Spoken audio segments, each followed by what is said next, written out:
Welcome to the SRAM Send It series out on Zwift. Today we are on race number 3 of the series on the Innsbruck course for 4 laps, 35 kilometers total. This racing series is all about racing up against some of the highest caliber NRS, both of the men's and the women's series for Australia, New Zealand, and the community racing up against them as well. With a little bit of pre-race chat, I've got the usual co-compatriot commentator for all things from the lands down under, Pat Shaw, is joining us. Alongside of him today for a little bit of chat is going to be Matt Keenan, in real life professional commentator that is very well known all the lands down under in the world around. Guys, welcome to the program. And what are you thinking, Pat, about the race out there today? Well, first and foremost, touch on the men's. A rider that really stood out for me last week was Jack Aiken, and he'll particularly enjoy this tough Innisbrook course this evening, particularly the distance as well. He was very aggressive last week, and I really look forward to seeing him from Subaru Anchor Point. And in the women's race, I really look forward to looking at Carly Taylor, in fact. And she's been racing from Zwift HQ, which she will again tonight. She's been really impressive. I think she'd be considering maybe a professional comeback.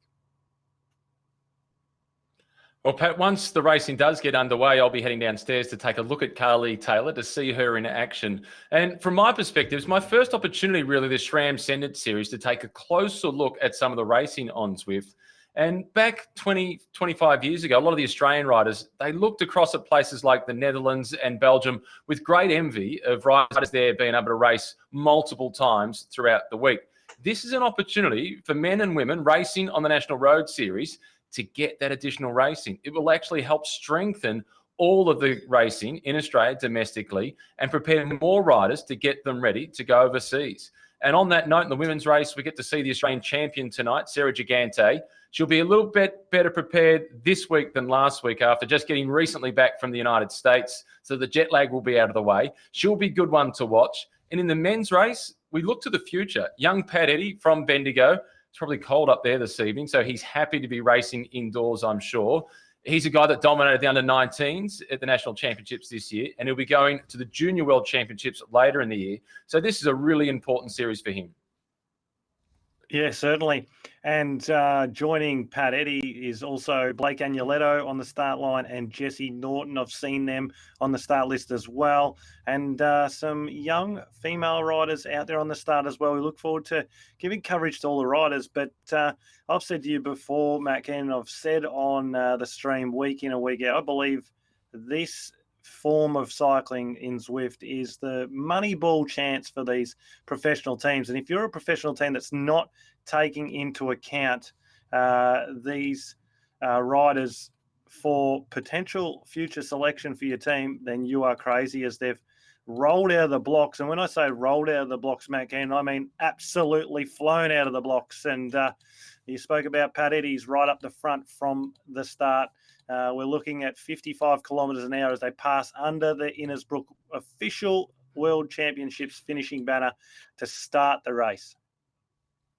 Nathan, I'm going to leave it to you and Pat to take us through the race, because I'm still learning the ins and outs of Zwift racing. But what I do love about being able to watch it is you can see the power output of the athletes in the front, how quick they're going, and the fact that it's only 35 kilometres, it's explosive racing. And watching it, I can almost already feel the lactic acid filling up in my legs. So good calling. I'll be watching, and I'll be watching alongside Carly Taylor at the Zwift headquarters in Melbourne and seeing her suffer in real life and online. Thanks a lot, Matt. Great insight there into all things for racing and how high the caliber is for the riders out here, giving us a little bit of insight there from the in real life world of racing down under here. So appreciate that, Matt, and have fun watching the broadcast and the live racers on site there for Zwift Australia. But Pat, it's been crazy fast right from the get-go here, and 4 laps, a little bit longer of a race, I think, here, especially with that leg snapper that we call it in the world of Zwift. You know, that insane about 30-second to 1 minute climb in the middle of this course. I think that's where things are going to be breaking up. Of course, though, right from the get-go, we do have those initial kicks. 328 racers, though, showing up today. It really seems to be kicking off and getting popular out here for the Zwift racing. It is popular, and I think that it's popular because it makes sense. It makes sense that if you want to improve your level across the board, then the SRAM Send It series in particular is the starting point on a Tuesday night. And a lot of these riders are backing up on a Thursday night as well for the chop, and this is really good to see. I mean, hats off to SRAM for supporting this series as well, because I really see this as a launch pad, particularly for our local riders, our domestic riders in Australia. But as you've touched on, week in and week out. Also, the international flavour that pops in as well. So, in the men's and the women's race, I think we keep an eye on some of these names that are popping up at the top 5 positions week in and week out. And maybe 12, 18 months from now, we'll see them in the professional peloton. Obviously, later in the year, we have the Zwift Academy as well. So that's another great opportunity that Zwift offers for these riders, particularly of this caliber.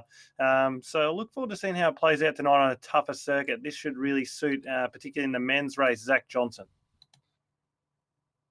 Yeah, we'd be watching out for Zach Johnson for sure. On the screen here, we do have, though, for the women's race here, Carly Taylor racing live here, and from the Zwift, well, the headquarters for Australia down there, and Kay Perry here now for SWR. Now, speaking of the leaderboards, you know, I've got a little information here, and to make a little bit more sense for the viewers, you know, as far as there are 2 separate leaderboards amongst the community and then the national teams classifications. For this series specifically, we have had national teams invited that will be racing each other, and that's a separate points series and then there is the community that is mixed in with the national teams that have been invited as well. For the community side of things, Rachel Elliott leading things out, Bree Willison and then Siobhan Aerosmith there, it looks like they're for this current top 3. For the women's Australian team classification, though, for the teams right now, Bree Wilson for the KOM Financial, Siobhan Aerosmith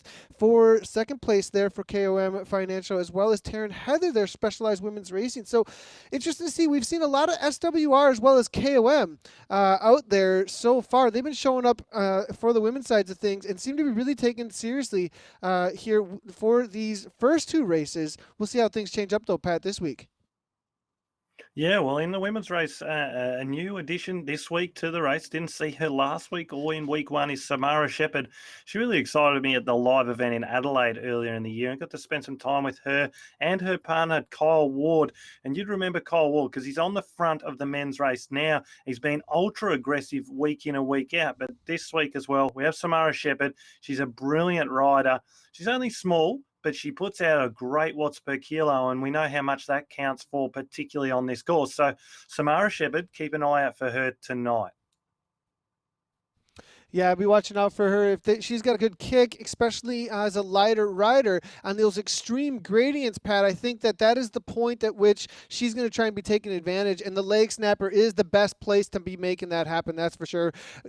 Every lap, it is going to essentially be looking forward to that section of the course as we get into gradients, I think pushing up to 17% at certain points, and I have a feeling that we will see both of them, Kyle Ward, it looks like, as well as Shepherd, toward the front of both of the races. Right now, we are looking here at the men's race, we're looking now at the women's race here. Carly Taylor, though, riding for RSH here, as well as Gigante there, ATQ now. And there's Shepherd's name popping up in a little bit there. You can see the riders' names here as we're going through the pack here, as they do pop up above their heads. But also on the right-hand side of the course there, or the screen there, you will be able to see their current watts per kilogram. You'll be able to see their position as well as the country they're routing from. So upper left-hand corner, those unfamiliar with Zwift, you are see the current wattage that they're putting out. That is the power that is needed in order to move the avatars forward at the speed they're currently going. For speed, at the very top there, 51 kilometers per hour for the men's race. For Feed and Be here for Oliver's Real Food Racing as they head into the leg snapper for the first time. The power-ups are being used there, and that's probably the most powerful one to have. That is the feather power-up that we are seeing over the top of many of the heads here. That will drop the watts, the need for watts per kilogram because it drops the weight to hold the same speed there. So it looks like indoor specialist here, West here heading toward the front now. Now it's going to be Pithy here from Kiwi. It looks like they're racing out of New Zealand. And then Kirchmar there as well heading toward the front. So the international field a little bit more in the men's race than the women's race here. And this is going to be the place where people just need to hang on, or at least, get in with the attacks at the front, because this is where things fall apart if you do not watch out. Pat, I mean, looking at the situation here, we saw into the orange numbers there, 10, 11, 12 watts per kilogram. And I have a feeling that this is this section of the course, every time people are going to be just throwing down. Oh, yes, they are. But if you're smart and you hold a constant power, don't try and follow those initial surges. You'll find that you do make up a lot of time coming down the other side. So as long as you come over the top within that 3 to 4 seconds on the first 3 ascents, I think you'll be right for the final. But the last time is absolutely brutal. And as I mentioned, Zach Johnson, he comes to mind really strongly on this course because he does so well even in the Chop series when we raced last year on this course. He just has the ability to come over the climb strong, maintain that power output on the descent, and that way no one really catches up to him, and then he goes for that further attack once they get on the bridge, which is not far from the finish. So it's going to be exciting. The best Zwift feeds that I've done, streams, have been on this course, and it's been fantastic racing each time that we've raced on this. So interesting to see how it plays out. But it looks like there's really only about 70 or 80 still in contention in the men's race.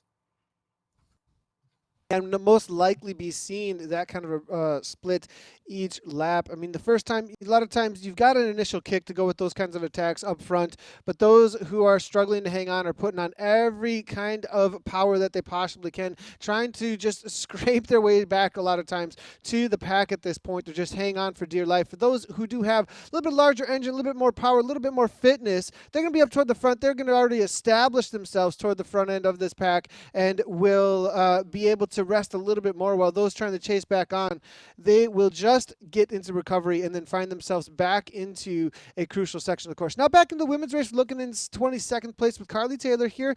We did get a mention of her prior to the race as maybe one of the favorites to be watching out for. She's been performing very well every week, especially racing live there from Zwift Australia at the headquarters there. Carly Taylor now throwing down a solid 6 watts per kilogram here. Toward the front though, Bree Wilson, one of the strongest riders so far coming from the national teams, now making her way to the front. Jarhead there riding for Vixen, and it's going to be, it looks like, Cook there toward the front. And Taylor here now trying to take over, it looks like. Aerosmith now for KOM now toward the front there, putting down the aero power up, and this looks to be a serious attack here coming from the KOM team as she starts to gap Carly just a little bit. 370 watts here is coming from Carly. Now 7 watts per kilogram. R. Larson there followed up by Banerjee here from the KOM. Bree Wilson from KOM. So KOM taking over the front end of this race with 3 riders here trying to make this split. It looks like their rider there with the nickname Bubble Girl in their 5 watts per kilogram trying to chase down Whitehouse, as well as Talbot coming from ATQ. But there is a gap for sure at this point, and it is going to be Jarhead from Vixen coming out of Sweden that's caused it with a 2-second gap. Taylor looks to be working together with Wilson, Aerosmith, as well as Banerjee. KOM here looking to take over this chase with a 2-second gap back to Whitehouse and the rest. But things are splitting up now, and it looks like this is going to be the moment of truth already in the first lap of 4 for the women's race, Pat. Yeah, it's a long way to go if you're going to try and go off the front solo. But, I mean, you just saw there the strength of the KOM financial team. And I touched on that just in my notes that I've put there in front of me before tonight. In successive weeks, KOM Financial has slotted 3 or 4 of their team riders into the top 10. So in race 1 and race 2, they've had at least 3 riders in the top 10, and they're really, really strong. So they've all been gathering points. It gives them opportunities. I mean, late in a hard race like tonight, they might be able to send off the front maybe someone else rather than Bree Wilson, and then Bree Wilson can focus on just following the riders that are closest to her on their overall standings. Getting some live pictures here from Zwift HQ. And tonight in Zwift HQ, we've got Carly Taylor racing in the women's race. And in the men's race, we've got Albie for Rafa Cycling Club, and also Kieran in there as well, Kieran Lewis. And Levi, Tri Academy finalist, and also male model extraordinaire, I'm told. And that's going to be a great soundbite I'm there, trying to Pat. keep a As straight face. with a straight face there, Levi showing off the power on the bike there in the live situation here. But how about here toward the front of the race in the women's race, but in the men's race? There's a little bit of attack in the women's race I have on one of my screens here, but in the men's race here, it looks like things have really calmed down amongst the riders here. 26th place Johnson here from Team HDR. Pithy on screen here as well. It looks like we've got, like you said, about a solid 60 or 70 riders that have still made this lead group as they wind their way through the downtown streets of Innsbruck. Going to be a little while before they do hit the front end, or excuse me, the leg snapper here in just a few minutes here. Alex West, though, currently leading things. 4.5 watts per kilogram just a moment ago we saw come through as the average power he put out first 11:48 of this race. So Alex West actually holding back perhaps a little. And as you said, Pat, it's not going to be one in the first climb. It's not going to be one in the first lap of this race here. So it looks like some of the cagier riders, a few of the riders that maybe have a little bit more experience, like West, riding for that Canyon ZCC team, as well as we're looking at 4.2 watts per kilogram from Holden Camus. The current reigning U.S. national champion is out there for indoor specialists, actually. It was indoor Zwift national champion, riding for indoor specialists, actually out there. So indoor specialists out there in force, most likely there to support their current national champion. He's only put out 4.2 watts per kilogram so far. So some of the riders with a lot more experience out there look to be, like you were saying before, knowing that this race will most likely come down to lap 3, lap 4. We did see in the KISS Pro Series that, over this past Zwift season, some amazing attacks, especially on this course. We saw Ed Hopper go away with 1 lap to go, an all-out attack, and held off the pack, which almost never happens, even in Zwift racing. I mean, it's just like in real-life racing to hold off that pack. We might be seeing some of these more experienced racers knowing that that kind of a situation could take place, or at least just waiting for that final leg snapper, knowing that this is probably not going to break up too soon with a getaway. Exactly, and I was seeing some new names in the men's race in particular tonight, and they're all very strong riders. Some of them haven't raced at a national level for many years, but certainly if you've got some good 1 hour form, this is the type of race to be lining up in. And I speak of Ben Grender. He was an ex-National Road Series rider. He rode for the Praddy's team back in the day, which has now evolved to Team Bridge Lane. Team Bridge Lane just taking out the Tour of Savoy Mont Blanc, and with a young rider, Chris Harper, who's been second twice in the National Road Championship, and he's really put himself on the map in the last couple of weeks with a win up Mount Fuji. And so it's good to see these National Road Series teams coming on and representing, as we're seeing attacks now. Too much easy riding in the men's race because, as you said, they went that hard up the climb the first time that they're really paying for it. And off the front, it is Albie. He's in the Zwift HQ tonight, and he's put in an early attack. Interesting section to put in the attack, but this is one, it's a little bit of a false flat here over that bridge, and I believe it is a section where if they just kind of let you get away and they don't chase you down, going into the leg snapper with enough, if they stay just a little bit fresh, it isn't everything you got, but you kind of just roll off the front. And if they do allow you to get a couple of seconds, it is a huge advantage because into that leg snapper, 3 seconds over the top, you take that speed over the other side with continuance, and next thing you know, it turns into 10, 15 seconds. But it looks like it's going to get shut down. Was a little, we have seen, people roll off the front there at that specific section because a lot of times on this course, because they know that leg snapper is coming so incredibly quickly, a lot of times people just allow people to go at this point knowing, hey, it's most likely going to come back. So it is a section of the course. Many times that bridge, watch out for it, with that little bit of false flat, is a section to put in a little bit of hurt to. So looking through here, though, we are looking at the indoor specialist again here. It is going to be Larson there, as well as Hodges is in there as well, right around 26th place toward the front end of the pack. Now we are seeing it looks like some of the stronger riders starting to coalesce, trying to find good positioning. And just like in real life racing, when you're heading into the climb, positioning is so incredibly important. You do not want to allow 1 second, 2 seconds difference. And from the front of the back of this pack with that many riders, there is a 1 to 2 second difference, and that can be a race if anybody allows those gaps to open up. Now it looks like as we head on over toward the second bridge, will be crossing here into the climb. Everybody's heart rates have fallen down fairly well now, about 20 beats under threshold that we're seeing for many of them at this point. Sitting in sixth place, it is going to be Fenton, then it's going to be Ollie Jones from Turbo here, one of the racers I'd be watching out for, but is also one of the racers that has kept the watt fairly low at this point in order to make sure that he's got some power for the second, third, and fourth climb over the top of this leg snapper here.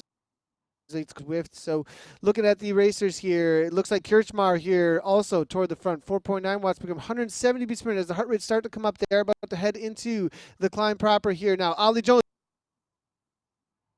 It looks like Kirchmar as well. There goes M. Jones as well here. Indoor Specialist West now, 8 watts per kilogram. It looks like Kirchmar trying to follow it up here. And Turbo, though, at the front with the feather popped everywhere. It looks like there's been a lot of luck on the sides of the racers with that many feather power-ups, and that is going to lower the weight of the riders and allow them to climb that much faster, because it's all about power to weight ratio over the top of a climb like this. 8% grading. Now Kyle Ward, we spoke about him a little bit, and it looks like Ward here riding for vision, making sure that he holds on to 10 watts per kilogram, 20 miles per hour over the top of an 8% grade, and using an aero power-up over the top. This is somebody who understands the physics in Zwift, because that power-up lowers the CDA, the drag on the avatar, and that makes that road that much faster downhill. Only 15 seconds, though, is what it's worth now. It has recently been a little bit of a nerf on the power-up, a little bit of a, they've decreased its power. Essentially, that means in the gaming world, nerfing an ability, bringing it back a little bit, toning down how much power it has in the game, and that has been done by reducing its length by 15 seconds, cutting it in half. It's only a 15-second power up, and it looks like it wasn't enough to get too much of a gap for Kyle Ward at this point, but it definitely splintered things a little bit here. As we look back a little ways, I believe we've got about 43 riders now in the pack at this point. So it did break off about 20 riders with those attacks over the top of the leg snapper here. But in the women's race, they're heading over the bridge with that false flat at this point. It's going to be interesting to see if they are able to match split things up at this point, as it's been fairly calm between the women at this point. McCallum, we're looking at the back of this chase here, but it's all kind of come back together here, Pat. I think they've calmed down enough that the initial splits of 14 has allowed Shepard and a few others who were off the back. And Shepard, we mentioned her prior to the start of this race as maybe one of the favorites, maybe caught out a little bit earlier in the race, but now allowed to get back involved. Perhaps a mistake by the brake to calm down so much to allow a rider of that caliber back in. Yeah, and particularly Sarah Jakarta. I mean, she's national Australian road champion, and if you let her get to the finish, she'll make you hurt the final time of the climb. I think probably after one lap, Nathan, you start to realise just how hard this circuit is, and it's pretty easy to forget that some of these riders, although that they're part of the National Road Series, they're relatively new to Zwift over the last months coming into winter, because it's becoming a new trend to use Zwift as your training platform for the winter period in particular. And so there's some riders here that are still trying to work out how it all works. I mean, last week's winner, Georgia Whitehouse, she's up there again. She's just hanging in there, and she rode an amazing race last week. She went long with her sprint. She won solo by 2 seconds. It was a great move. It's fantastic to see Jennifer Pettinen in there as well. She rides for the team of Gusto Co-Am Financial, presented by Suzuki, and she's a really strong rider on the road, but she's a mature age rider too. She's come to cycling, particularly at a National Road Series level, a bit later in life, but she really is someone that's got a lot of energy, and she's quite a joy to be around. Josie Talbot's in there for attacker as well, and she's a really fast rider on the line. She'll be using this event to really help her endurance, particularly on the climbs, because the leg snapper, as it's called, it really is exactly that. Justine Barrow, she's in there. She's had a stint in America as well this season. So some great riders in there. Emily Roper is also in there. And Brioni Maddox, she's really impressed me in the first 3 weeks of the SRAM Send It series. Yeah, it's great to see such high caliber racers in and amongst this. All of the talent that we're seeing here, it's so obvious with the kinds of power that we're seeing thrown down here in this women's race. Now, the attacks are about to start here over the top of their second time on the climb here. Look at Jarhead toward the front here with Vixen. Bree Wilson, as we've mentioned many a times, current leader in the series for the national teams. Now, sitting in second place here, solid 6.4 watts per kilogram for her. It looks like a couple of feather powers being thrown down. It does look like Banerjee as well as Aerosmith toward the front. Now it looks like Wilson 6.8 trying to take over the lead of the race. It looks like in those yellow kits, it looks like they're using the CRCA kits as their team kits. Good to see that in game here as they look to represent in the yellow there. Aerosmith, Wilson, Banerjee now, Jarhead here. Carly Taylor now trying to follow things up as well. Now it's going to be Larson Hurst sitting in sixth place, it looks like here, seventh and eighth. Heather and Harris. Roper trying to follow it up, and it's going to be ATQ here. A couple of riders almost just hanging on to the back of this pack here, and this is going to be almost a chase. Shepard here with not as much of a gap at this point, so definitely things a lot smarter this time around, making sure not to allow those. It looks like she was almost prepped this time with, like you said, Pat, prepared this time, a little bit more familiarity this time as she came over the top here, didn't allow those gaps to open up, and realized if you let a gap go in Zwift, it might be said and done, as it's extremely hard to bring back any of those gaps that do open up. But this time around, right to the front of the pack, and it looks like definitely learned a lesson from the first time around, and maybe still going to be one of the favorites on the day. Oh, 100%. She's so strong from start to finish. Samara particularly just shows a really good strong push, but it's Sarah Gigante right at the front. She starts to find her way into Zwift as well. She's starting to learn about how it works, and I think you really touched on it there. It's about learning at which parts of the course best suit your capabilities as a rider. Just because you're not a hill climber doesn't mean you cannot win on this course. You need to use other parts of the course where the lighter riders want to have a rest or gather their breath, and then you can take advantage of that. But you want to be strong, and you want to have that time trial capability. There's no doubt that this stage tonight of the SRAM Centre Series is really going to hurt all the riders, because even when you do back it off, if you've raced this circuit, you'll know this. Even when you do back it off, you don't really recover. All you give yourself is a bit of time to think about how much pain you're actually in. This is so true. The laps are short enough that, that a lot of times, though, there's some attacks in between. The riders keep the pace high enough. As you said, there's not really an opportunity too many places to get too much reprieve. I'd say as they do head through the lap finish banner, sometimes you do get a little bit, but the reality of this course is that leg snapper comes on so quickly each lap here. We're only 24:15 into the men's race at this point, and they are starting their second lap here.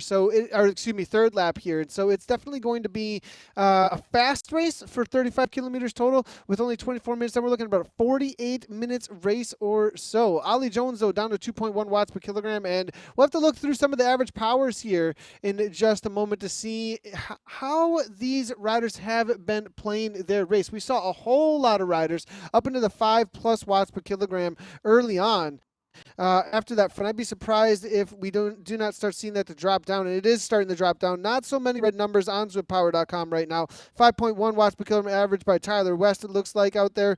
5.3 by Campbell Pithy, Ryan for the Kiwi team, it looks like. So those are the higher numbers, and those are the racers that have really been putting in a lot of the work amongst the pack here. But again, looking through your Matt Gardner, Matt Brandt for indoor specialist, Holden Camus as well for indoor specialist, dropping his watts per kilogram actually at this point, not raising them at 4.1 watts per kilogram. Total power average so far in the 25 minutes that have gone by. Holden Camus almost sub 4.0, and these boys from indoor specialists, I'm looking, and there's a trend at this point amongst the stats. And Pat, if a whole team is almost under 4 watts per kilogram in a race like this, they have been sitting in a lot. What do you think that means, Pat? I think these guys are setting up for an all-out nuclear war. Well, they definitely are. And you're talking about specialists in Zwift racing. I mean, they have actual tactics.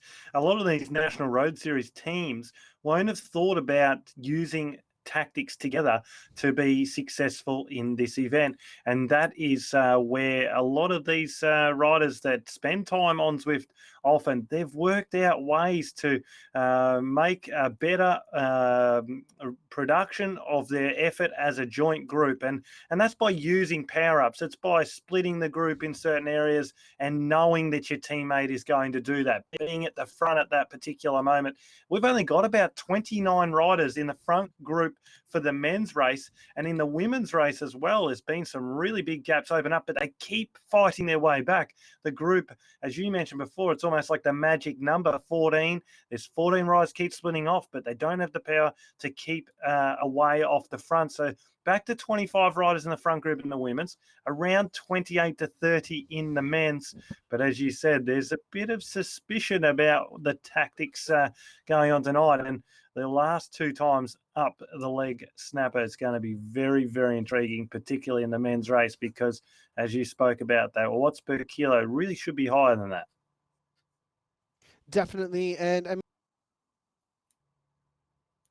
mean, looking at it, initially started this race had 328 at the start, and what kind of a pace has had to be set in order to already be down to what looks to be 40 riders, I believe, in this front pack, maybe even less than that for the men's race at this point. So 40 to 45 riders here left in the men's race out of 328 starters. So definitely been absolutely insane there for the kind of power that's been thrown down in order to break things apart here. Now, we did see a little bit of chatter in the live chat, actually, over on Zwift Live and Zwift Community Live, and it looks like Zach Johnson saying that he was unable to make the race tonight, actually, because he just landed over in Europe. So most likely for maybe I would assume some sort of racing. We'll have to get an update from Zach on what's going on there. But one of the most aggressive riders that we've seen out in the series so far, both in the Chop as well as the SRAM Send It series here on Tuesdays. And not having Zach in the race here opens up a couple of opportunities, I think, for some of the other riders to take over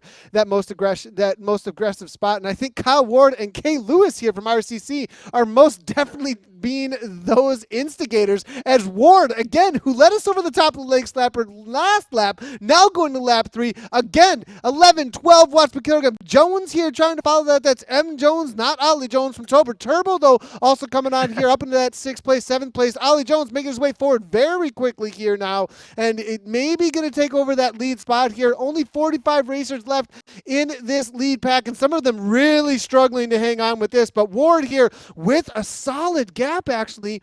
I'm not sure it's going to be able to hold on to get away from the pack, but this will cause a chase that will most likely cause another split. And here we go. Ja here coming out of Norway. Brandland out of Sweden here now trying to follow that up. It's going to be Lyons from Cryogen. Pithy as well. Gardner from the Indoor Specialist, knowing that this is the place to be up in that top 10 to 15 riders here. So for the men's race, they've made it over the top together. I think with the kind of caliber of racers, though, here, Pat, it's most likely just going to be about whittling this down rather than a breakaway on that specific leg snapper. I think that most likely, as far as just rolling the dice goes, as far as what kind of getaway could actually happen, a breakaway that could actually stick with one or two riders, I think it has to happen during the lulls and not necessarily during the sections of the course that everybody's expecting, like the leg snapper. Maybe around the start-finish line, the lap banner, maybe around the bridge crossing. I think a little ways away from the leg snapper,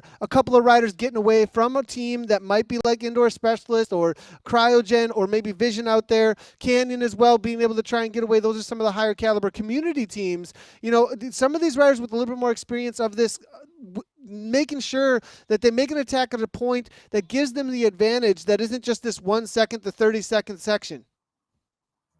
Exactly, and Zach Johnson, who's not there tonight, and he's over in Europe with his Drapac team racing over in Europe, and they've got some big racing coming up. So all the best to Zach and his Drapac Holistic Development Cycling Team, who also race in the National Road Series here in Australia, but they always do a European stint, so that's about to kick off. So all the best to all the crew at Drapac Holistic Development Cycling Team. And speaking about Zach Johnson, he often attacks on the cafe area just before the leg snapper. And it's worked so many times for him because it forces the hand of the group behind. And that's what's going to be interesting. Who can do that move tonight? Will it be in the women's race? Will it be Carly Taylor, Georgia Whitehouse, or also maybe it could be someone new, maybe Holly Harris from from Specialized Women's Racing, should I say. You've got to really change the race. And I mean, that's where sometimes people overthink Zwift racing. It's still, in a lot of aspects, is very much like real life racing. If you catch the group off guard and you take advantage of that 15 or 20 seconds where they look at one another, that's a real advantage. And if you can get that on the climb and you can settle into your own rhythm, they're going to have to go above threshold to try and catch you. When they catch you, they go down the other side, you're going to be better recovered. You spoke about it before, that aero power up. It's now only 15 seconds in length. So that used to be a really big asset to take to the line. But almost now, if you've got better legs, it's not going to beat you. You're still going to be able to win without the aero power up. So that's really changed the game of Zwift as well. So it'll be interesting to see how this all plays out. Samara Shepherd, we touched on her right at the start, and she's looking really good tonight. And another rider that's really looking good for mine tonight is Emily Roper. And she's such an exciting talent to watch in Australian racing. And, you know, if she really wants to, I can really see her racing in the World Tour level come the next 24 months. Yeah, Shepard here, the first lap, I wasn't too sure. You guys made the call prior to the race that this would be one to watch out for. And after she fell off the first time round, I was like, oh, we'll have to see.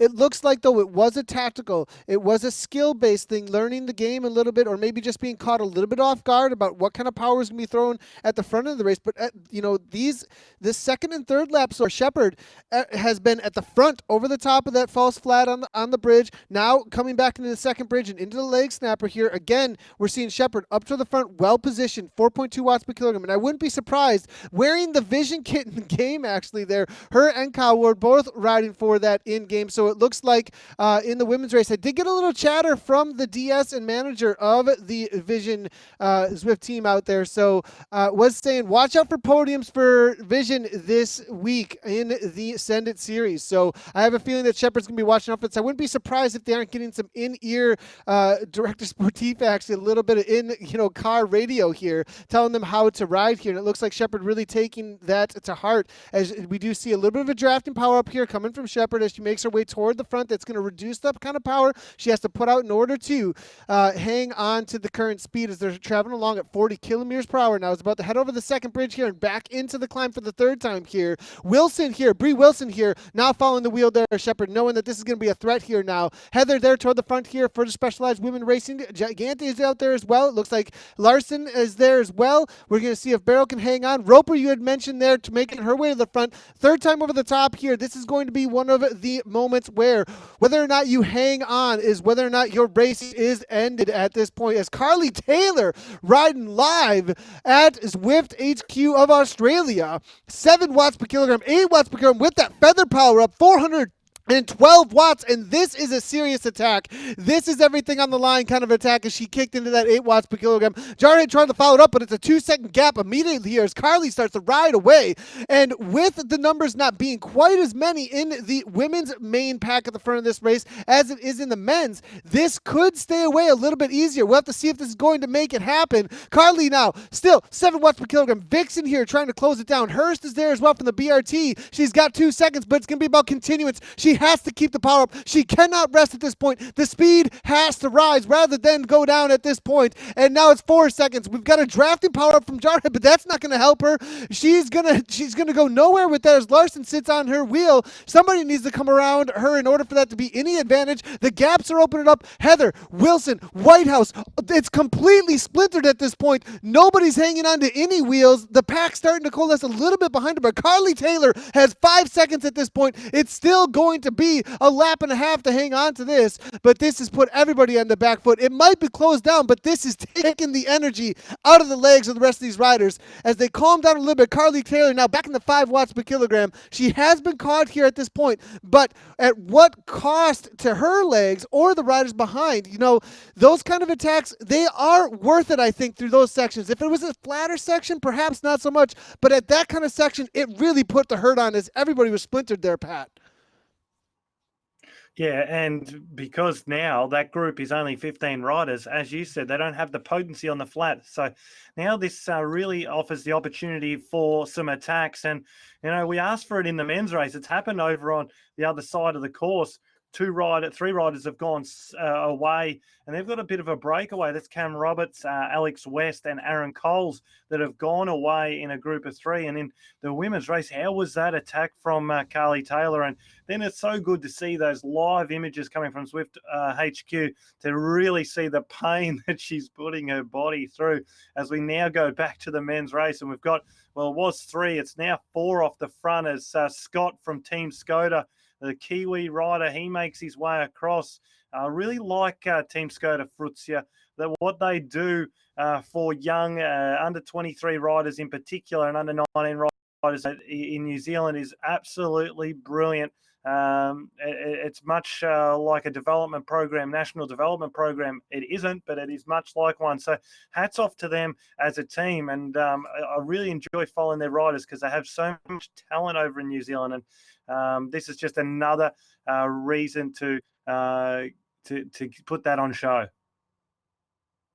Definitely, and seeing these attacks pretty amazing here at this point. You know, this is exactly what we were calling for, and we are seeing it off the front here just a little bit here as we do see Wesner and a few others. 7 seconds is the difference, it looks like. Now, no, back into the front here. It is being closed down. West, it looks like, as you said, the Skoda rider there as well is in there. Beck is in there from the indoor specialist. We had said that they were going to try and make these attacks.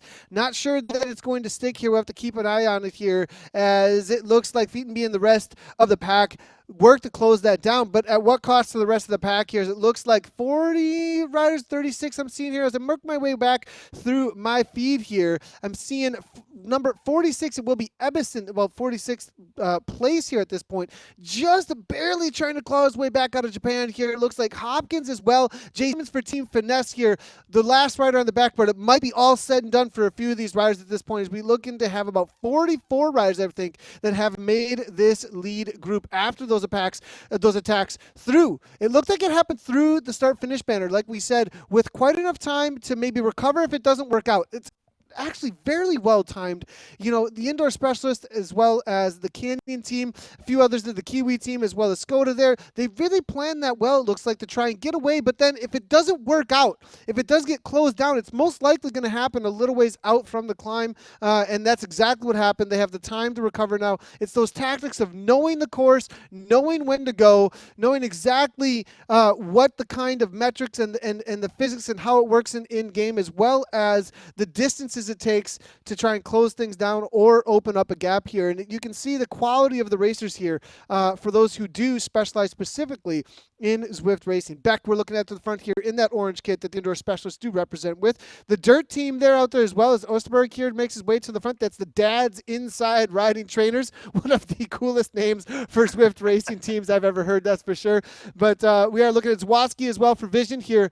Quiet so far, Zawatsky. I'd be watching out for him. This rider here, I've not seen up toward the front much at all. Have not seen much action from him, but at this point, it really looks like, you know, Vision has kept it fairly quiet, maybe waiting for the final attack over the top here. We are seeing to the front here, Will be Peel here, as well as Ward making his way to the front. Absolutely, every single time on this climb, Ward has absolutely loved it and shown that he's got the power to make things happen here. Kyle Ward, 10 watts per kilogram on the front there. Looks like Ward with a 1 second gap as they make their way through lapped riders. Lapped riders out on course here, making it a little bit of a mayhem for the rest of the riders to find the wheels of the other riders here. And it looks like it's going to be Lions here. And then Phil, it looks like Brandlin as well. All the community teams coming to the front now. It looks like Ward this time being rewarded for the effort with a 2-second gap. That's more than we've seen any other time over the top here. Still a huge group of riders, though. I don't think it's going to be able to happen as it's shut down, and it looks like we're going to be coming in for most likely a sprint finish on the day here with it all back together. 40 riders rolling in to the final kilometers here, and this has been absolutely an amazing powerhouse of a race out on the Innsbruck 2018 UCI World's Course. But it looks like just not quite enough to get away from the quality of this pack, and we're coming into a sprint finish, Pat.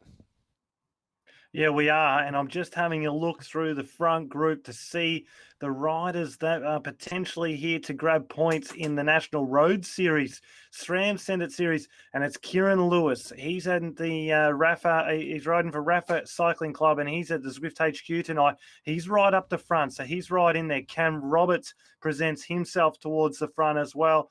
And as far as I can see, Jesse Feetenby, he's trying to cling on to the group. He's just 3 seconds back, trying to make his way back to that front group.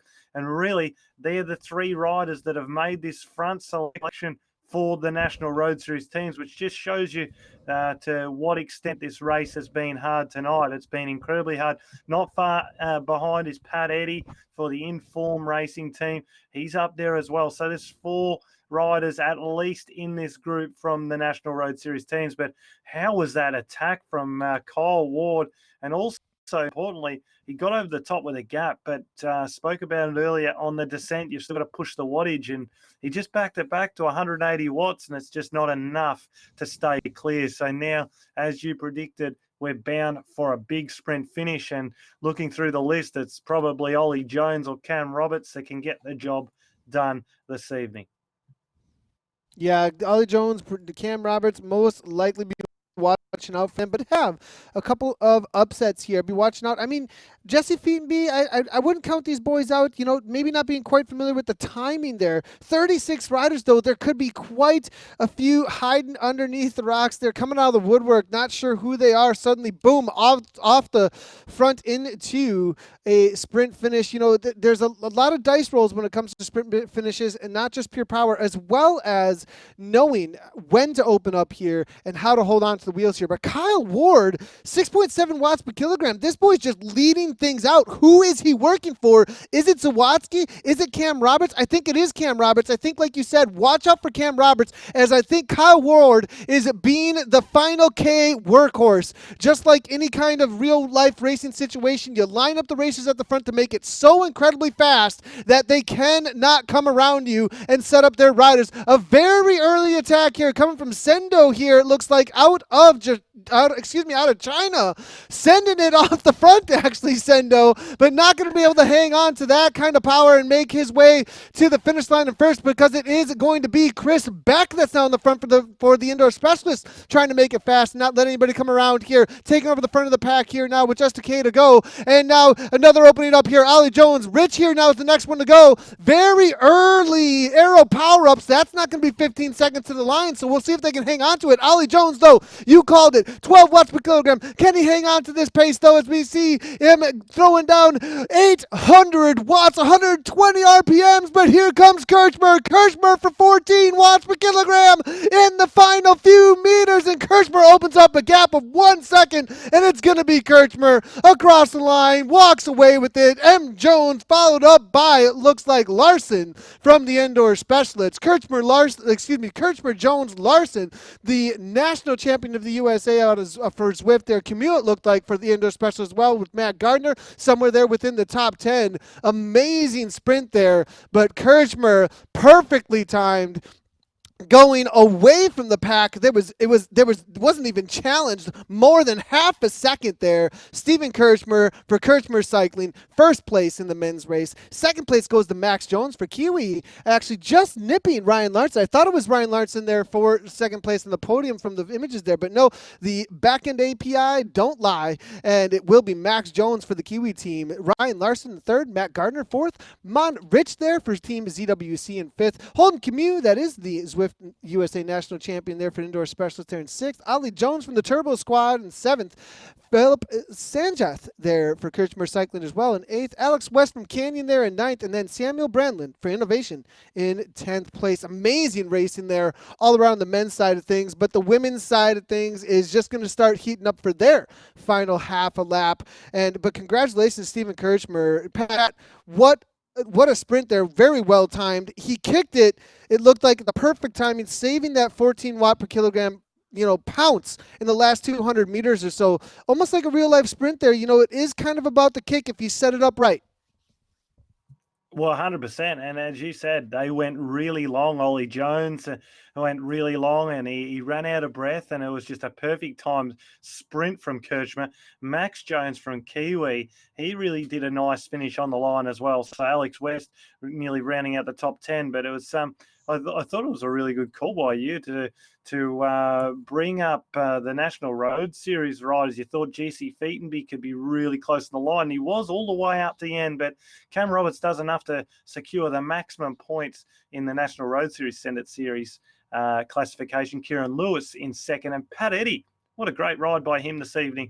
The young rider, the under-19 Australian national champion. He picks up 3rd place, I believe, in the SRAM Senate Series Race 3.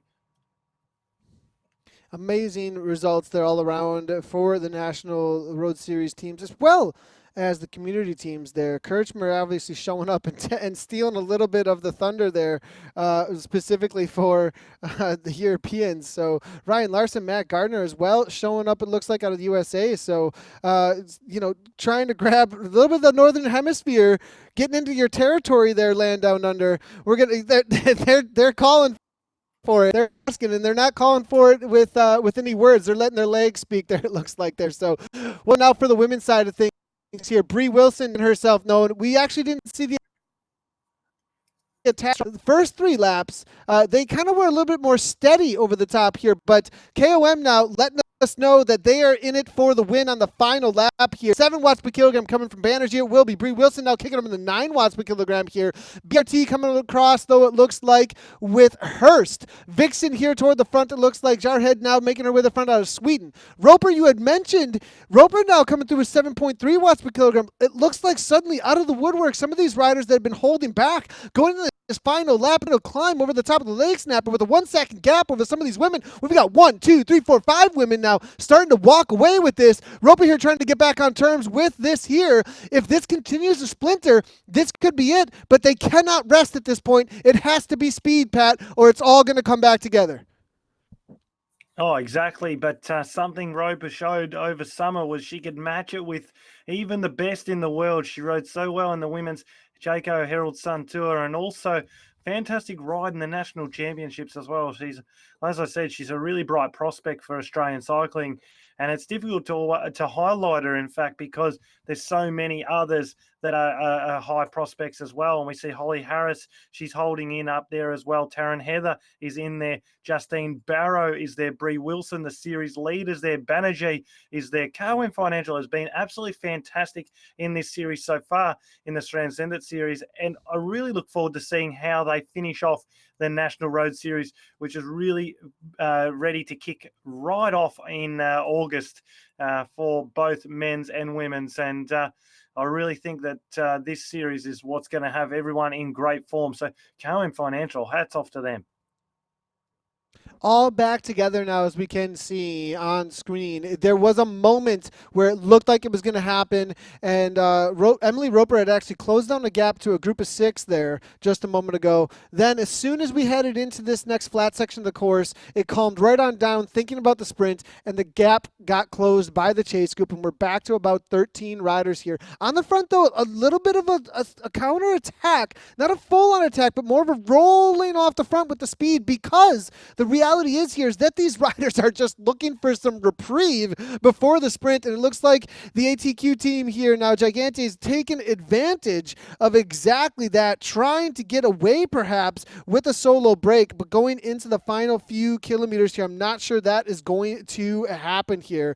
And it looks like teammate here, Roper here, now closes that down with the rest of the group. It doesn't look like she actually did any work to the front, playing it very smart to the back of that pack here, but now sitting in, we'll we'll keep an eye on Roper here to make sure we don't miss that sprint, as she may be one of the riders to try and take this win out here today. It looks like Kyler Taylor here, able to get back on terms here as well. We'll see a live sprint from her there in Zwift Australia HQ, as we are seeing up in the upper right-hand corner. Those are live shots. Carly Taylor here now trying to take down the win. We'll see if she can make it happen. And now toward the front of the pack, there will be Specialized Women's Racing here taking over the front now. And what is it going to be? Go ahead, let us know. Who do you think in chat is going to take down this win? Will it be Bree Wilson? Will it be Sarah Gigante, Carly Taylor, Emily Roper, Georgie Whitehouse, Holly Harris, Justine Barrows in there as well as Katie Banerjee, Kim Hurst, Marlene Jarhead, Rebecca Larson's in there as well, Taryn Heather. Tons of talent in this group here with about 2 kilometers to go to the finish, or excuse me, no, about 1 kilometer to go to the finish of this race here. Call it, Pat, who do you think? Who's the favorite? You mentioned Emily a couple of times. They've got a little ways to go. What's your favorite for the sprint? And it's about to open up. Well, after a fantastic race in race 2, I've got to go with Georgia Whitehouse. She's a real hot form rider at the moment, and I think she's going to have too much in this final. It's not an easy sprint finish, as Justine Barrow finds herself off the front, a really strong rider. She's pushing 300 plus watts at 6.6 watts per kilo. This is an incredible move here. This actually could have just stolen the show a little bit. This is going to make them chase. Bree Wilson, the series leader, she chases now. Carly Taylor, she's trying to push as hard as she can, but not noted for her sprint capabilities. Sarah Gigante and Bree Wilson close that gap, but look at Georgie Whitehouse. She's hunting there, just 4 wheels back. Amazing job there by Bree Wilson to close it down. And then on top of it, goes ahead and goes over the top with a power-up, looking to take down the sprint here. Whitehouse now going 10.3 watts per kilometer with a counterattack over the top of Bree Wilson. Will the series leader be able to hang on? But Emily Roper comes through with 9 watts per kilogram. Roper here looks to be the upset on the day. Will she be able to hang on? Emily Roper here now. I'm thinking Larson at the line, followed up by Whitehouse, it looked like, and then Emily Roper. So what an amazing sprint there. Let's go ahead and take a look here. Rebecca Larson, just hanging on. It looked like Whitehouse off, but no, it was Rebecca Larson by less than, it looked like a 1/10 of a second. Well, excuse me, a 9/10 of a second. Amazing sprint there. Emily Roper there just barely hanging on for third. Bree Wilson not able to come across there, hang on to the attack that she had made early on, half a second back there is the punishment for that there. Marlene Jarhead for 5th. It looks like Sarah Gigante there coming through for 6th. Justine Barrow there with that early attack slides backwards then because of the late attacks from the peloton there into the sprint section. There, Justine Barrow for 7th. Kim Hurst for 8th.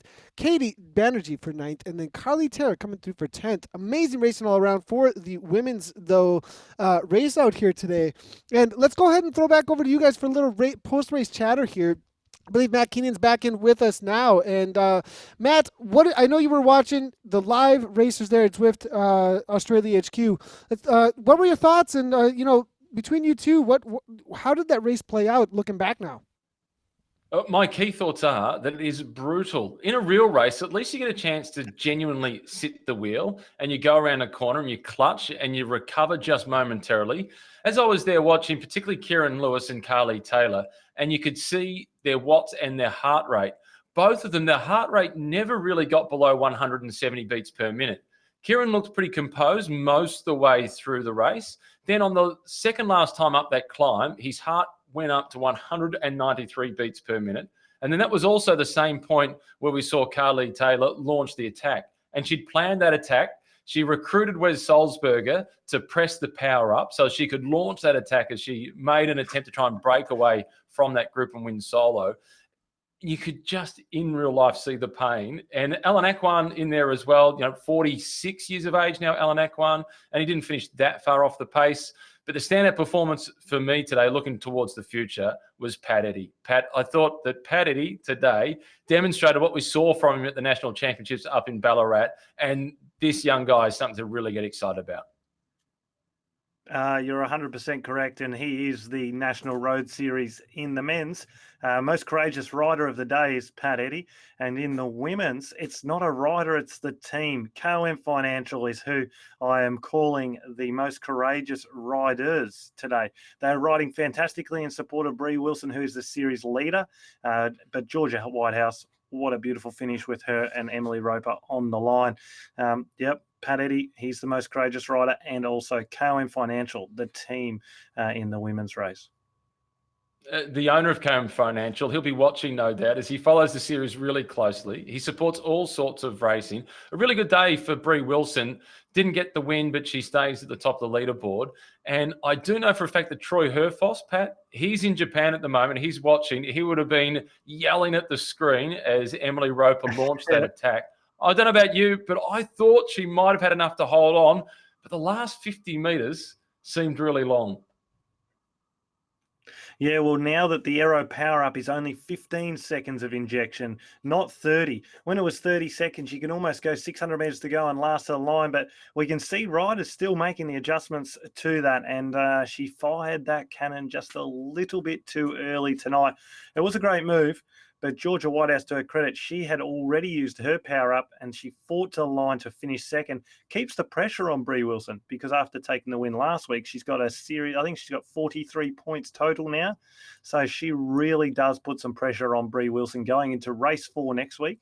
And also a reminder that if you're doing the community side of the race, as long as you finish 5 of the 6 weeks of the SRAM Senate Series, you go into the draw to win that SRAM Force Access Group set valued at nearly $3,000 US. It's a great prize. Good prize for even you and I to get involved, Matt. It is, but I don't think I've got enough races to be able to get myself eligible for it. What about the men's race, Pat? I was surprised to see, given how aggressive the race was and how hard the course was, that the group was so big at the finish. Yes, the difficult thing, Matt, is with that the leg snapper, as it's called, on Zwift.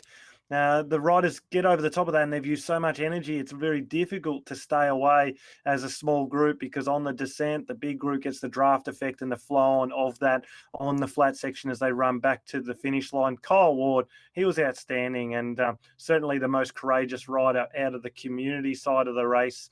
And I think you'll agree that from the community aspect, although she is representing a National Road Series team, I think Carly Taylor at Zwift HQ should get that award tonight. In the men's race, it was fierce from the get-go. There was 300 starters on the line. And as we saw last week, many riders got caught out because they sat too far back. Well, the other big takeout I took from it was having the advantage of being there in the room at headquarters here in Melbourne for Zwift, alongside Kieran and Alan. You could see that as soon as Alan Aquan lost contact with that main group, the gap opened up really quickly. And Kieran Lewis, he was teammate, he was encouraging him, he was saying, come on, Al, you can get back on. We've backed off a little bit here in the main group, but there's no convoy of cars. Once you're dropped, it's really difficult to get back on. And I saw that in real life today with Alan Aquan. And, you know, it might be online, but the legs still hurt exactly the same, if not more than what they do out on the road.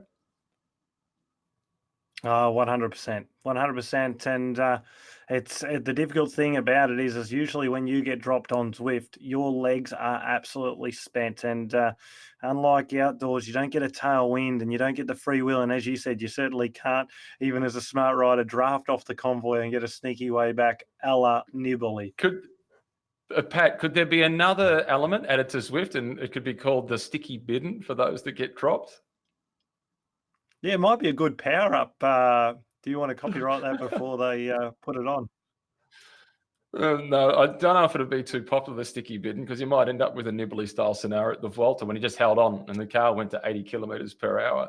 Nathan, I thought it was a fantastic race tonight to see how aggressive it was in both the men's and the women's races, and to see some of the best of the Australian domestic scene right there at the front, and a great opportunity for some of the younger guys and girls to compete with them, and those that are doing the community ride as well. As Pat made reference to earlier on tonight, this is the money ball of cycling. So the other National Road Series teams out there, they can look at this and say, okay, well, here's a rider that doesn't have a spot on a National Road Series team. Let's take a risk on them. Yeah, definitely. And the great post race analysis there, by both of you guys. The reality of being able to race up against the best in the nation on both the men's and the women's sides of things. That's what this series really is all about. What Zwift offers as a platform, being able to log in from your home, jump out there, and race against some of the absolute best in your nation, as well as the world, as we saw in the men's race and the community side of things, some of the European as well as U.S. riders there showing up and taking some of those top podium spots there. So definitely world-class field from all around the world. Let's take a look at the results again before we take off here. And it is Steven Kirchmer for first place, followed by Max Jones, and then Ryan Larson there rounding out third place. That's your podium on the men's side of things. On the women's side of things, we do have, it looks like, for the SRAM Send It Series, race number 3, Rebecca Larson there in first place across the line with a well-timed last-second attack.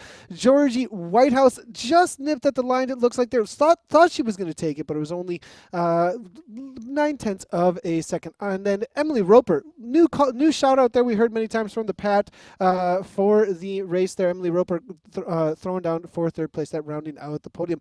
So that is going to be it for us this week in the SRAM Send It Series. Don't forget, for all of you down in the land down under, as well as those everywhere, those all around the world have been showing up. Thursdays, the chop race is going on right around the same time. It is going to be, I believe it is 6 p.m., 6:10, I think it is Australian time. And then here back by my house, it's 4 a.m. CST Central Standard Time. But make sure to be showing up and tuning in for that on Thursday. If you have not hit that follow button on all of the live places, Zwift Live as well as Zwift Community Live, make sure to do so to catch all of the action and turn on your notifications for that. Congratulations to all the riders out there. Great to see all the viewers over in the chat as well. And as always, ride on.